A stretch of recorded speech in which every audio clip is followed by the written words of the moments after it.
Hey you guys, this is Tammy with Therapy Talk with Tammy and Pauline. I am sitting in front of a window, looking outside, watching the snow melt off my roof.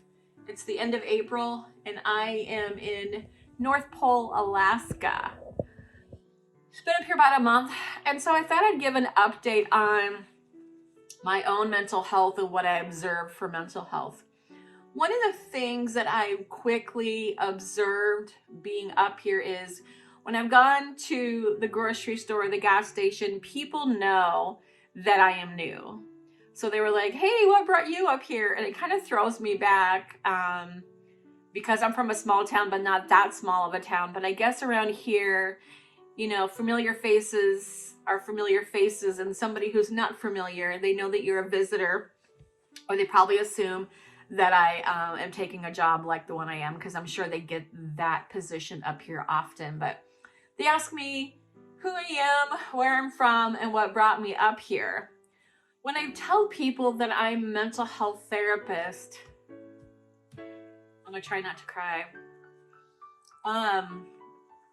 People treat me like royalty. I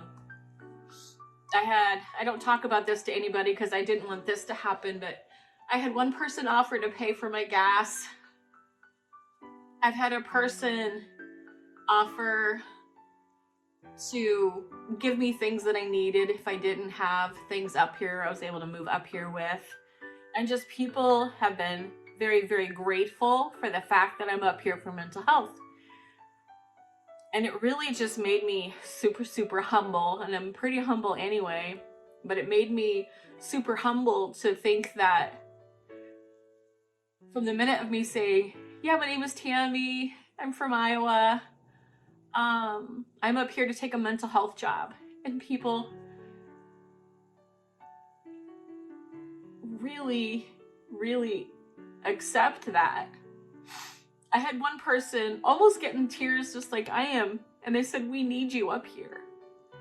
We need people up here. And I knew that to be true. And you hear the rumors, but mental health is bad everywhere. When I left Iowa, you know, I had a wait list. I was working really long hours. I was really poor with my boundaries, and I would see people even when I knew that I needed a break, but I would see them anyway. And then I would cut off my list of people to see, and then I would bring people on after I'd hear like their story about why they need a therapist. So my heart is bigger than my ability to do self-care. And so I thought taking this job would be easy, and so far it feels really easy. But what hasn't been easy is to see the people's response to mental health providers up here. It wasn't too long after that I ran into somebody from the military, and he started really hemming and hawing, and he was saying that a mental health provider saved his life, and that what mental health providers do is save lives. And you know, we get into this position to do good because we like people and we like to help, not because we think we're going to save lives, but you know, for me it was a calling. I felt like it was a calling. And I really like having authentic, real relationships with people. I really struggle with, hey, how are you? I'm fine, how are you? You know, the surfacey conversations that you end up having with people. I have a hard time with that. It actually makes me feel socially uncomfortable. I'm more comfortable talking about the nitty-gritty than I am about the weather.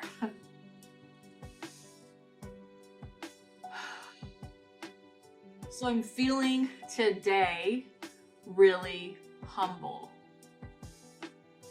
So that's what I've noticed initially when I came up here. Another thing I noticed is that isolation for many people is not good. Now, Pauline and I talk about that a lot. It is a huge thing with red flags for mental health, is that isolation is not good. I go to work, so I'm really not isolated, but I am living in the woods. Trees everywhere, snow everywhere. I really don't have a neighbor next door. Push comes to shove, I do have a neighbor next door if they're here, but the property right now is both Airbnbs, and so the person next to me is a really expensive, nice, big house, and it's not rented very often at this point. My isolation has been interesting, and what I've noticed is that the other day I was talking to my husband. I was probably FaceTiming my husband, and I told him I missed him, followed up by, I missed your hugs. And I didn't realize that I missed hugs so much. I didn't realize that something so simple could make such a big impact on me. So me saying, I miss your hugs, I started to cry, and my dog's sleeping and barking in her sleep. Can you hear her? I was able to bring my dogs up, 2 of them, so that's been nice for my isolation and loneliness.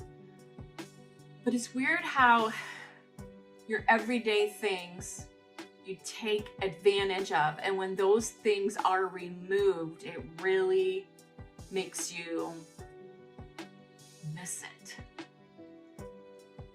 I miss my sister just dropping by my house. I miss my brother calling up and saying, hey, what you doing? I miss just meeting up with my daughter to go to lunch, or meeting up with my son to go to lunch, or my kids just randomly stopping over on the weekend just to hang out. What I really miss the most is the hugs. It's not like I can go around hugging random people, right? I don't know.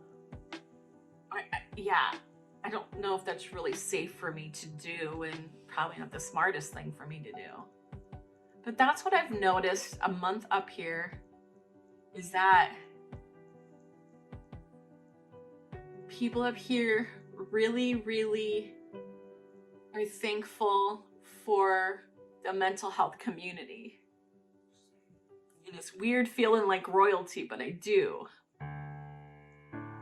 You know, when I grow up, my mom always taught me the golden rule, you know, you do unto others how you have others do unto you. And I live by that, even though I'm not really fully consciously aware of that all the time. But it's really super uncomfortable to hear people say how happy they are that as a mental health provider that I'm up here, followed by, you left your family to be up here to help us with our community, and we're really grateful for that. And that's been really hard. It's been really hard. That and hugs. So, in the meantime, I hugged my dogs, and I've made a group of friends up here who are doing the same types of jobs that I'm doing, and I'm getting ready to see them tonight, and I might just go ahead and just plant a big hug on them, or say I need a hug. What do they say? A human needs to be touched about 7 times a day? I don't know if that's true, but maybe. Anyway, I'm gonna sign off. I gotta get ready to go to this event tonight. But anyway, go out there and hug somebody. Go out there and appreciate people. And don't take things for granted. That's basically what I'm learning 1 month into it. So thanks, guys. Until next time.